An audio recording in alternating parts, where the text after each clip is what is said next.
And the Lord said to Moses, See, I have made you like God to Pharaoh, and your brother Aaron shall be your prophet. You shall speak all that I command you, and your brother Aaron shall tell Pharaoh to let the people of Israel go out of his land. But I will harden Pharaoh's heart, and though I multiply my signs and wonders in the land of Egypt, Pharaoh will not listen to you.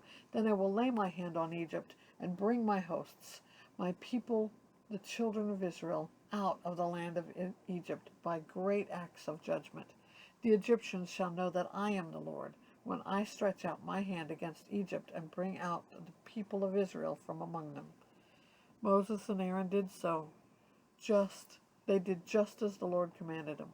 Now Moses was 80 years old, and Aaron 83 years old when they spoke to Pharaoh. Then the Lord said to Moses and Aaron, When Pharaoh says to you, Prove yourselves by working a miracle, then you shall say to Aaron, Take your staff and cast it down before Pharaoh, that it may become a serpent. So Moses and Aaron went to Pharaoh and did just as the Lord commanded him. Aaron cast down his staff before Pharaoh and his servants, and it became a serpent. Then Pharaoh summoned the wise men and the sorcerers, and they, the magicians of Egypt, also did the same by their secret arts. For each man cast down his staff, and they became serpents. But Aaron's staff swallowed up their staffs. Still Pharaoh's heart was hardened, and he would not listen to them, as the Lord had said. Then the Lord said to Moses, Pharaoh's heart is hardened. He refuses to let the people go. Go to Pharaoh in the morning, as he is going out to the water. Stand on the bank of the Nile to meet him, and take in your hand the staff that turned into a serpent. And you shall say to him, The Lord, the God of the Hebrews, sent me to you, saying, Let my people go, that they may serve me in the wilderness.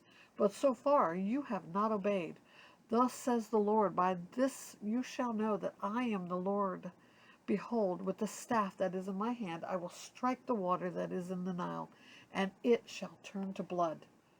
The fish in the Nile shall die, and the Nile shall stink, and the Egyptians will grow weary of drinking water from the Nile. And the Lord said to Moses, Say to Aaron, Take your staff and stretch out your hand over the waters of Egypt, over the rivers, their canals and their ponds, and all their pools of water, so that they become blood, so that they may become blood, and there shall be blood throughout all the land of Egypt, even in vessels of wood and in vessels of stone. Moses and Aaron did as the Lord commanded. In the sight of Pharaoh and in the sight of his servants, he lifted up the staff and struck the water in the Nile, and all the water in the Nile turned to blood. And the fish in the Nile died, and the Nile stank, so that the Egyptians could not drink water from the Nile. There was blood throughout all the land of Egypt. But the magicians of Egypt did the same by their secret arts. So Pharaoh's heart remained hardened, and he would not listen to them, as the Lord had said.